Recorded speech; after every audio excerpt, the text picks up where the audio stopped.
I've got a kind of a vague idea, but like, what is the psychology behind that? Why would a buyer pay more for a house that is staged than it is not, even though it's not going to be staged when they move in? What would be some reasons why an agent would choose not to stage a home that they were selling? I can only assume what's in their heads. They don't see the value in staging. Have you ever staged a house that was like on the market without selling, not staged, and then they decided to stage it, and then there was a different result? Yeah.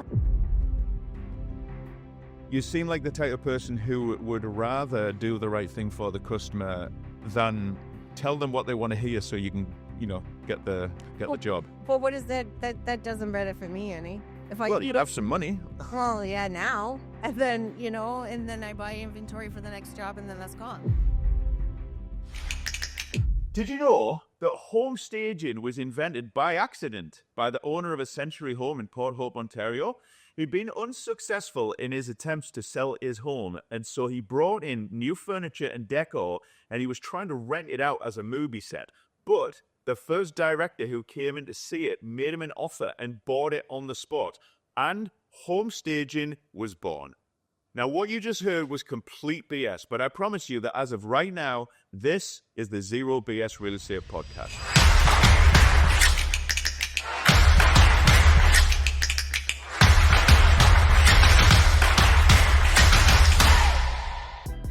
If you're a real estate agent, you know the industry can be tough. There's so much information out there, and it's hard to know what's true and what's BS. And so in this podcast, we talk to top agents and other industry leaders who feel your pain, but have achieved success by staying focused on what's really important. And they're going to break it down for you into simple, actionable steps you can take to avoid the pitfalls and enjoy a thriving real estate business. I'm that bloke, John Reed from Reed Media Agency, and this is the Zero BS Real Estate Podcast. On today's podcast, we have the pleasure of speaking to the owner and founder of Simply Staging, Kim Williams. Thanks for joining us. Thank you. Yeah. I'm really curious to find out a little bit more about staging, because for me, like, I go into houses all the time that are staged, and it kind of looks really simple. But then if my wife asks me, how would I arrange? She says, with your experience of like staging and like homes that are perfectly staged, how would you arrange this? I don't have a clue. So I'd be keen to pick your brains about that. But first of all, tell me why you got into staging. Why did I get into staging? I think it was, you deemed it a couple days ago, it was a pseudo midlife crisis, I guess. I did ask you. You did. And, but it's okay. My kids were 12. I had a career more customer-centric in sales all the while. I was a travel agent. I had my own business as well. I worked in the healthcare profession for a while there. But majority of the time I stayed at home with the kids. Mm-hmm. So when they were about 12 and they didn't necessarily need me anymore, I wanted to, I guess, find myself again and figure out how can I contribute to the family in a different route or a different avenue. Right. So I told you I was redecorating my or rearranging my living room furniture, which I kind of did, every 3 or 4 months. And then I was thinking, well, how can I morph this? I enjoy this. How can I morph this into a career of something that I enjoy? So I kind of did some research, and I found a company, Canadian Staging Professionals. They were based out of the city. So I kind of talked it over with my husband. What do you think if I kind of pursued this? I took a course. He said, I support you 100%. So I did, it was quite an intensive weekend. I mean, you could stretch it out, but really it was a 4-day thing. And then I came back and it was, baby steps. And I started from one shelf in our basement of decor. And then as the jobs came, slowly accumulated more inventory. And, as my husband says to me all the time, like, how big do you want to get? I don't know. How big do you want to get? I don't know. Well, I guess we'll figure that out when it gets to it. When I don't enjoy it anymore, I think that's when I have to kind of stop. But you do enjoy it now. Still. I do enjoy it every day. What do you enjoy the most about it? Oh my God. Because you're excited about it.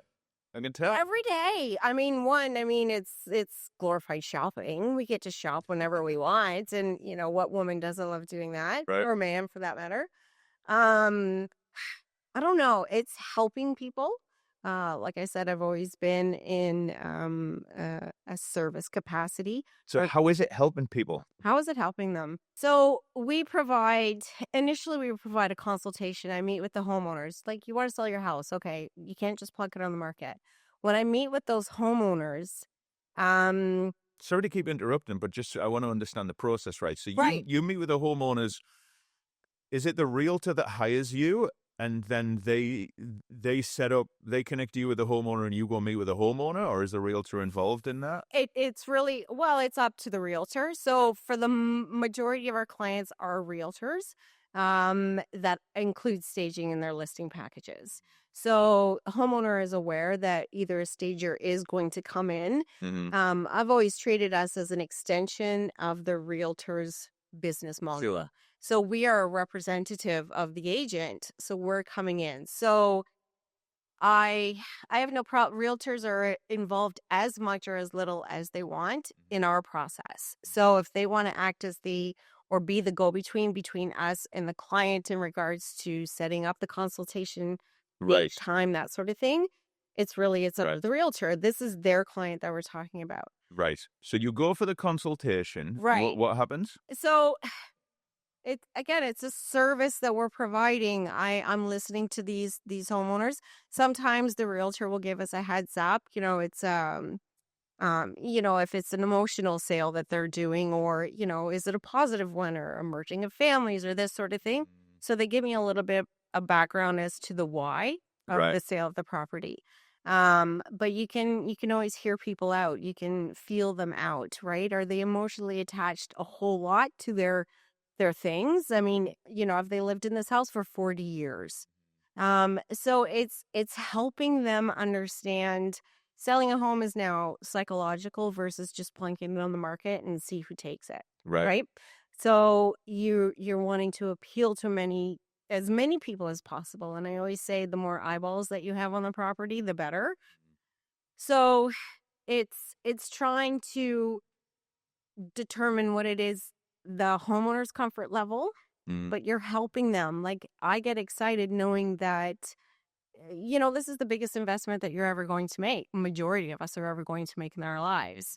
So to help them make either more than expected, or at least get as much equity out of the property Yeah. that they can, with them not being disappointed. And one of my favorite things is after we stage an occupied property and you hear from the homeowner and they're like, oh my God, I don't want to move. Right.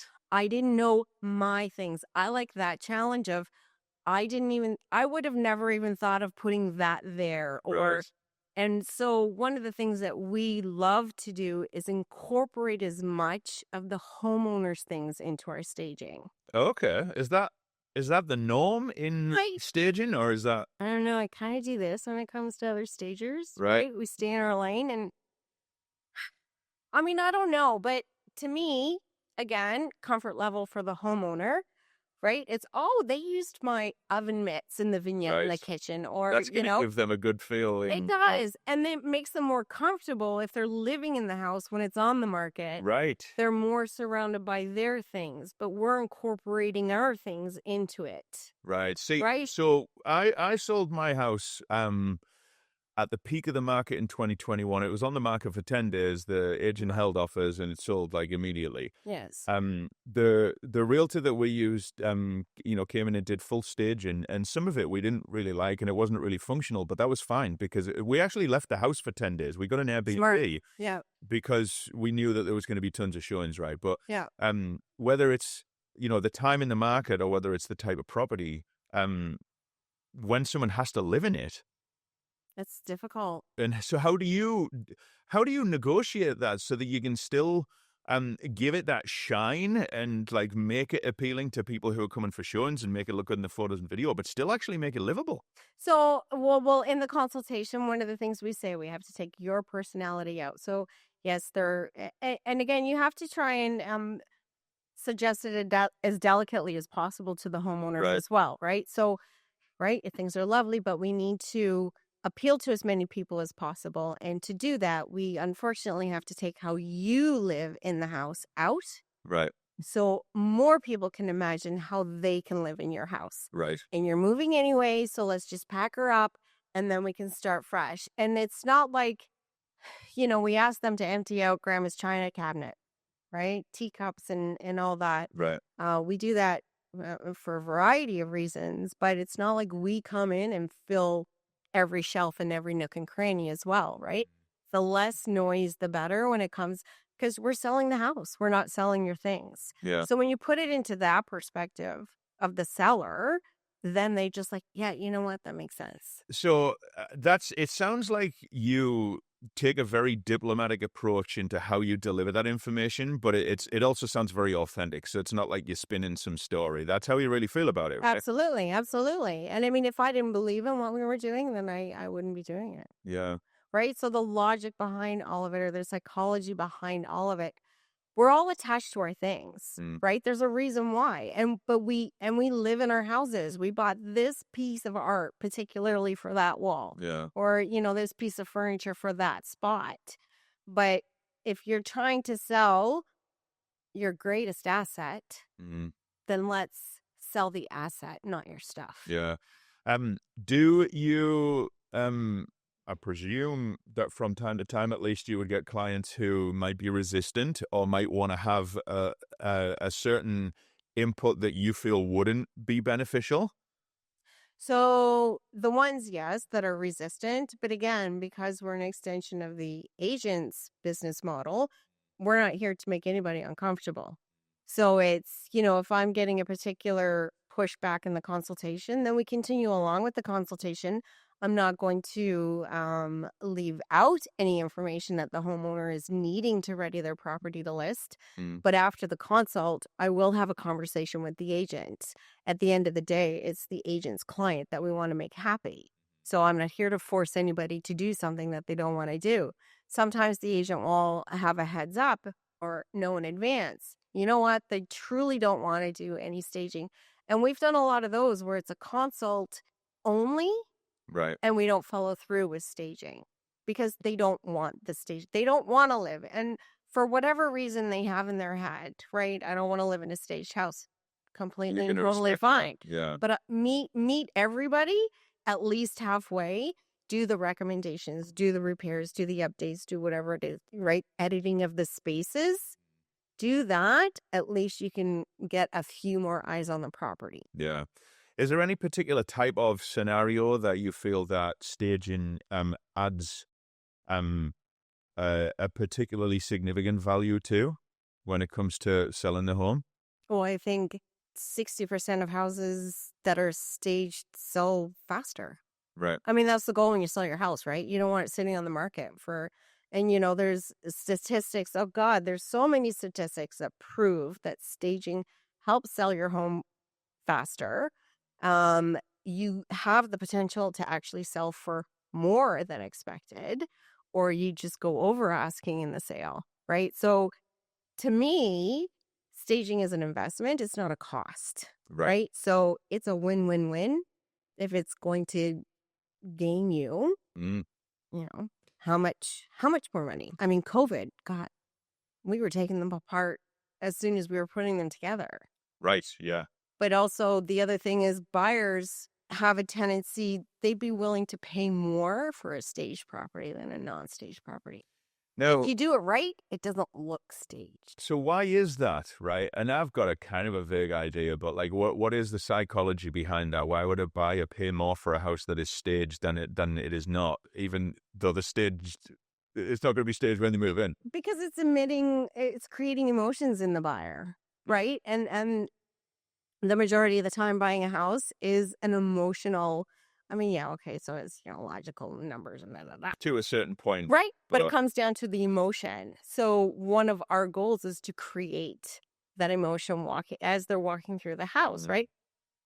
If they can see themselves living there, you're creating the warm fuzzies, right? So I would I personally would pay more for something because it was making me feel good Mm, versus something that I knew that I needed, but whatever. Right? yeah. So you're paying more for that emotion, that positive feeling that you're getting back. Yeah. Yeah. Um, so, you mentioned there that there have been like studies or surveys or whatever that have proved that staging sells the home faster, gets a higher price or whatever. What would be some reasons why an agent would choose not to stage a home that they were selling? I can only assume what's in their heads. They don't see the value in staging. Mm, They don't see they see it as a cost, not an investment, right. whether it's in their an investment in their client or an investment in their business. I've heard sometimes agents will say, well, in this market, we don't need to because they're selling fast enough. Right. But again, to me, being a customer centric, and it might be annoying some agents that don't stage, would you not want to do the best for your client? Yeah. And I say almost all the time to homeowners and agents alike, do you want to stay in the Comfort Inn or you want to stay at a Hilton? Right. Right? And I think that's the difference.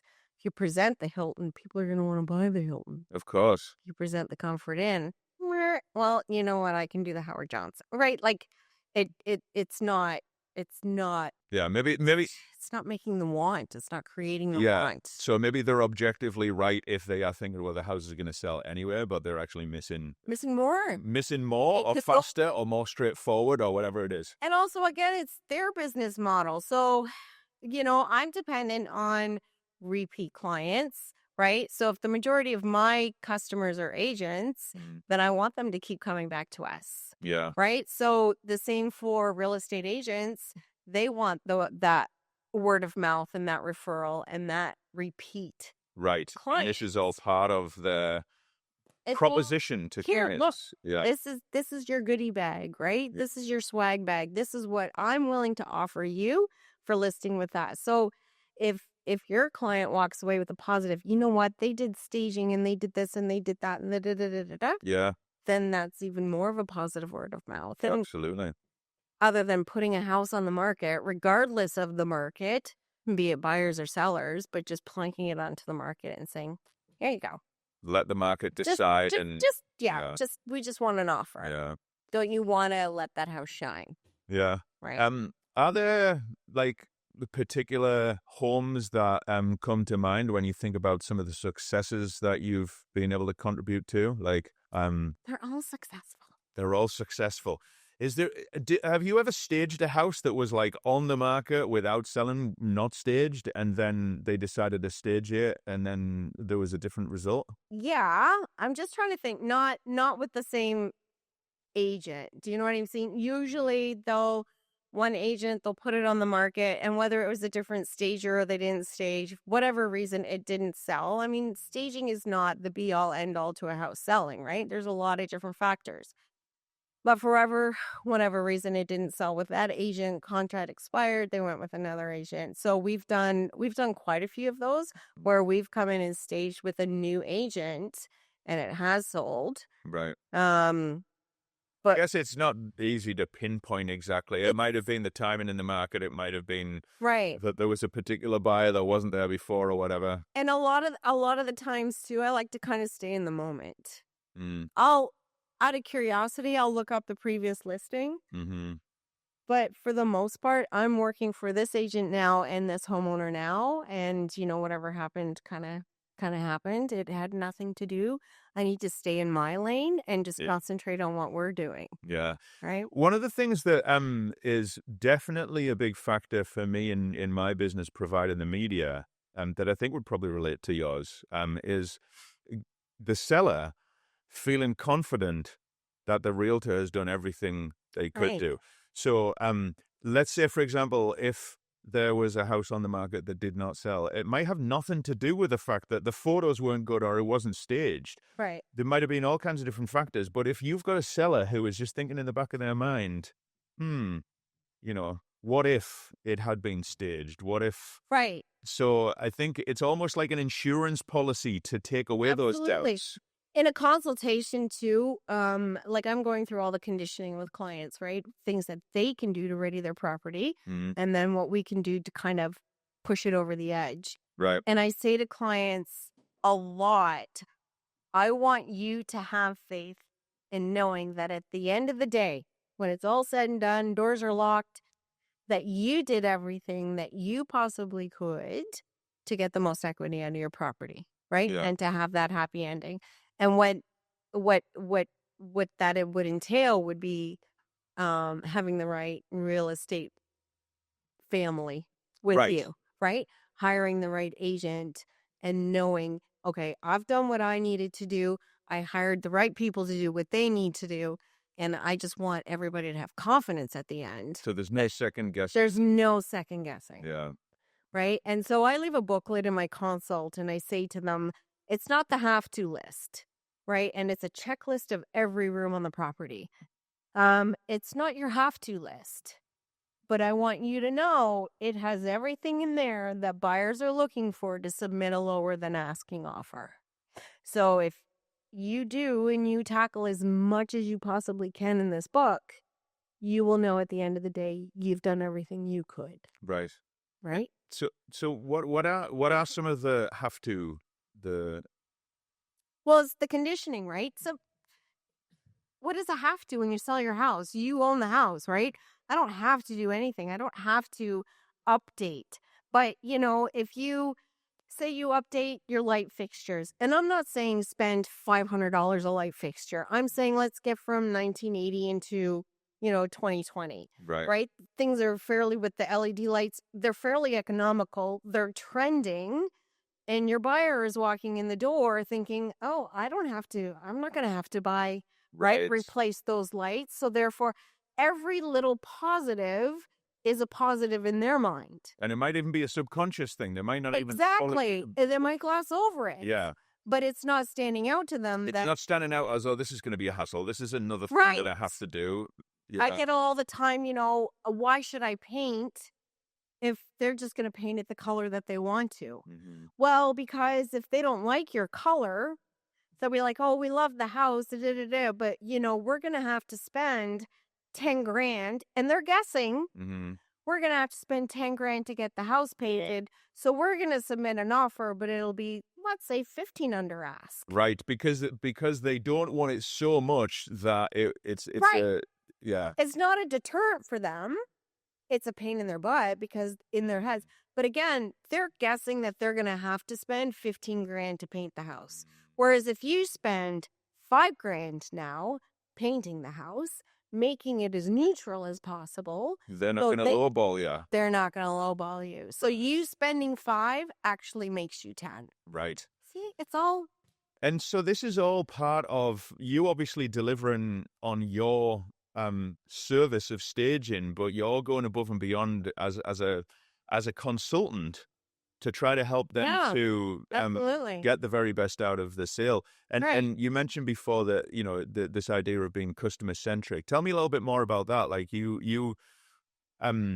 seem like the type of person who would rather do the right thing for the customer than tell them what they want to hear so you can, get the Well, job. but what is that doesn't benefit me any. If I Well, you tell have some money. Well, yeah, now. And then, and then I buy inventory for the next job and then that's gone. Like that does nothing. It's all we're in a small community, and whether it's a small or even a larger one, I guess communities are communities. It's all word of mouth. It's all reputation. And I don't care who you are, it's who you know or who is here. It's people talk. And in day of social media, right? It's everywhere. So how is that going to benefit me? Mm, Right? If I tell you what you want to hear now, you don't want to paint your walls. No, I'm going to tell you, okay, don't paint your walls. But like, I'm not here to make you do what you want to do. Decision is always 110% yours. I'm here to advise you on what to do. You choose not to, that's your choice. But if I just say, okay, don't change your lights and don't paint your walls and don't come at me or even your agent and say, how come it didn't sell? right. Or how come, we got 2 offers, but they were under asking, or how come, how come, how come? There is some responsibility and some ownership, but my delivery, I'm here to give you the information. I'm here to advise you on what's going to be the greatest return, right? So a little bit like your job, an agent will hire you for the photography that you provide, the service that you provide. Mm. They could take pictures on their iPhone. Mm-hmm. Why don't they do that? Mm. Right? There's a difference in photography. There's a difference in staging, or difference in readying your property for market. How did you learn all of this, having no design background? It's just being, no, you learn as you go, right? So the course that I took concentrates more on the business aspect. Yes, they do go into the staging, but they gave you a little more into, running a staging business. But you glean information from every house you do, and you know, I don't know. It's again like you. Do you have an eye for photography, or do you not? Mm. Right? Do you have an eye for what is Yeah. going to work, or do you not? Because I know I can take a picture. I can appreciate those that do. Mm. Right? So is it, I love what I do. I'm passionate about what I do, but I also created a good team surrounding me as well. I did it by myself for about 4 years. Started to get a little burnt out. So I bit the bullet and started bringing in team members. So we have about 7 of us now, but it's surrounding myself that have people who have the same passion and the same eye. How did you find those people? Indeed. Okay. But I had a process. Um, I A skill can be taught as well, Mm. right? But to me, it comes down to personality and unfortunately common sense, attention to detail, Mm-hmm. basic directions or basic instruction. Mm. Um, Certain things you can train, and certain things that as somebody right, just has to have. right. Right. And so, but we have a team now who, like, we have a thread of inspiration. We want our stuff to look different. So we appreciate what other stagers are doing, or, um, and just other social media accounts of things that oh, we could do this a little differently, or oh, look what is trending now. Like, we're all on the same page when it comes to trying to keep our things fresh, and right, and again, that comes down to appealing to as many people, because with social media, people are more apt to follow trends, more aware of what's going on, and So you've got to so stay up to date. we got to stay up to date. But it all comes together, and I think it starts here as a natural, and then just kind of expands from there. What do you think has been the effect of you building the business in the way that you did, starting off slowly, not feeling this pressure to suddenly, kind of expand and grow? You kind of did it in a more organic way, right? Yeah, no, when I started this, I said, like, I wasn't going to do the hard sell. I wasn't going to, do balls to the wall marketing. I'm not doing marketing presentations, and I did that, and I don't want to do it anymore. I want to enjoy what I'm doing. I don't want the pressure of the sale. So yes, I said, okay, we're just going to grow organically, and I'll do social media marketing. And okay, so for the longest time, I only had a splash page for a web page. But to me, again, it's word of mouth. So slowly and surely, every little bit, we're growing and we're growing and we're growing. Um, the benefit, I still love what I do. Right? Right. Like, if you start to feel the financial pressure of your business, you're not going to love what you do anymore, because it's going to be all business. Especially if you're a creative person, if you get so consumed with those non-creative tasks, then like, what are you doing? Right. Yeah. And you're all concentrated on the numbers, or, so I didn't want to incur any kind of debt doing this. So everything that we have is 100% ours. And, so this past year we had to, we're dividing and conquering. So we got a Sprinter van and warehouse space, and nothing is ever 110%, but I'm taking the challenges as they come Mhm. versus almost growing too quickly, too fast, and then dealing with 5 challenges in a row. Right. Do you know what I'm saying? Yeah. It's like, okay, so we've got time. Okay, so what do we do to solve this problem? And then you peter along, and what do we do to solve this one? And it all comes with growth, but at least you have the clarity Mm, to address the growth at that time versus kind of doing balls to the wall and yeah. you don't love what you do anymore. I've noticed something from seeing your posts on social media that most of them contain quite a lot of laughter when it's Absolutely. is that like We want to be TikTok famous. It's not happened yet.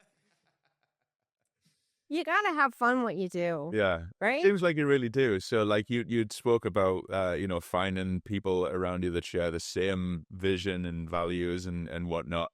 And it's part of that you can like have fun and that's just the You have to natural have way that you fun. go about it. You have to. How? Again, I mean, I've had enough jobs in my life where oh God, I don't want to go to work tomorrow, Mm. right? So am I at that point? I don't want to do that anymore. So I don't want my girls to do that anymore. I don't want anybody to wake up and go, oh God, I gotta work. Mm. But it's okay. We're going to work. I wonder what kind of, we call them shenanigans. What kind of shenanigans are we going to get in today? We shenanigan one of the girls. She had left us. Her and her husband opened up KOK Cafe in Warkworth, and they live in Warkworth. So anytime we're in town, we kind of do shenanigans on our porch, right? So you gotta have fun. Yeah. You And I know, guess there by was doing that, fun. that's it's again, it's all part of you enjoying what you do and not getting tired of it and And you have to be able staying to with laugh your at team. yourselves. Yeah. Right? Like we had one girl, she wanted to do a series, bathroom selfies. And so she wanted to take selfies of us in every bathroom of every house we staged. So So you just went with it? we just went with it. Fantastic. Fantastic. Yeah. What's what's your favorite thing that you do? Shop. Shop. Um, You've got a reason and justification to just go out and buy stuff. and my That's pretty husband sweet. lives it because it's not on his dime, right? It's on my dime. Right. I wake up, I look forward to, I mean, you have the monotony of the day to day, right? And oh, who's doing what? And no, we got to drive and da, da, da. But every day is different, right? It's a different house every day. Um, Different shenanigans every day. What's your least favorite thing to do? Oh, so we went through this with the team. It Oh, you asked everyone? No, our team, we did kind of like a social media, an introduction to the team. And one of the questions was, okay, what's your favorite thing? Hmm. What's your least favorite thing? And the majority of it is packing and loading for a stage. Right. Picking is not the problem. Everybody loves. So when I do a consult, I do a video. So the team is on the same page. I'm narrating in the video. Okay, we have to ensure we bring this, but wall color, floor, size. If it's a occupied size of the bed, da da da. So you do that while you're at the property? In the consult. Okay. After the consult with the homeowner, and then I will do And you make a video. full video of everything. Nice. So, I often wondered how you show up with, like obviously all the right stuff, but even just the little small details and the coordinate with this, that, and the other. That's smart. I will highlight the backsplash, the countertops, the floors, the paint colors, the drapery, whatever, and do a full literal top to bottom. So we're all on the same page when it comes to that. So picking the things is not the problem, but we got to pack it up. Mm. We have to get it to whatever vehicle we're taking. So it's either the Sprinter or the trailer. We have to load it in, and we're just talking an occupied, right? So it's linens, it's pillows, it's towels, it's shower curtains. Don't forget the rings. It's lamps and shades, and don't forget the light bulbs and everything, decor. I'm just visually. So it's, it's green, and then it's just like it's right. So that's the least favorite, is actually packing it, putting it in the trailer. Then when you get to the house, you got to unload it all. Right. You got to get it into the house. Then you got to unpack it all. And then you got to place it. So it's a little more than fluffing a pillow, or it's a light stage, because those light stages, even if it's just a couple bedrooms and a living room, it's at least an hour and a half of pre-work, Right. right? Because again, we have to pick everything according to the property, pack it and pack it so it's not like you're literally packing your house, right? You don't want to pack it so it'll get ruined or breakage or whatever. So you have to delicately pack everything and then load it and then get to the house and then unload and then unpack and then place, then repack everything that you didn't end up using, Right. right? Because you always bring more than what you're expecting, because you always have to plan for the unexpected. So it's in a consultation too, I will advise people, if I suggest that they edit something out and they don't, well, we've brought something to account for them. Right. So in the same respect, if I recommend that they edit it out, well, they didn't edit that, but they edited that, and I wanted that. Right. We have to account for what the homeowners deem Right. was right, or what they want, or maybe they misunderstood or whatever. So you always have to overpack. So it's 3 or 4 extra bags of pillows, decor pillows. And you got to bring bed pillows too, for like, so that's What's the easiest type of property to stage? Because would it be my girls hands down are vacants. They love vacants. because they just have a blank canvas and they don't have to worry about coordinating and Yeah. okay. I love the challenge of an occupied. Right. And I love hearing from a homeowner, oh my God, I didn't know my house could look like that. Right. Right? Whereas, and it's as almost as much physical labor involved in a vacant as there is in an occupied. Because an occupied's where I don't move homeowners heavy furniture pieces. That's a liability both of us don't want. But smaller pieces, but it's working with their stuff. If they have a bookcase that's full, we got to try and hide, right? The majority of those books, or we have to flip them so bindings aren't showing and da-da-da. So it's working around their things that the girls don't like. Sounds awfully complicated, Kim. It's so complicated. So it really is more than fluffing pillows. You think? Well, thanks very much for educating me on the art of staging, and it's interesting to hear what goes on before I arrive to take the photos, because it's easy for me to just arrive and go, oh yeah, this looks nice. Before you arrive, we have at least 6 hours involved. Wow. And that's just for the stage. And presumably you'd be willing to work with new realtors. You're not maxed out yet? No, Max, absolutely. Yeah. Ring them. Well, if you would you be willing to just give a little promo and explain kind of what it is that you can offer realtors if they're looking to connect with a new stager? Sure. Okay. Wow. If you were a buyer and walked into an empty or particularly stale property, would you be able to see the potential? At Simply Staging, we specialize in home staging that transforms spaces to appeal to buyers emotionally and visually. Our expert team creates inviting, stylish environments that highlights a home's best features, helping it sell faster and for a higher price. With our tailored staging solutions, we make every property stand out in today's competitive market. Hire us. You won't be disappointed. And after photographing many houses that have been staged by you, I can say for sure they won't be disappointed. So, thank you. You are welcome. Thanks for chatting with us today, Kim. And thank you. So thanks so much to Kim for joining us, and thanks to you for watching. And did you know that there's an emerging virtual real estate market in the metaverse where people are buying and selling land and virtual properties with real money? I couldn't believe that one, but apparently it's true. And to hear more real estate truths, we'll see you on the next episode of the Zero BS Real Estate Podcast. Bye for now.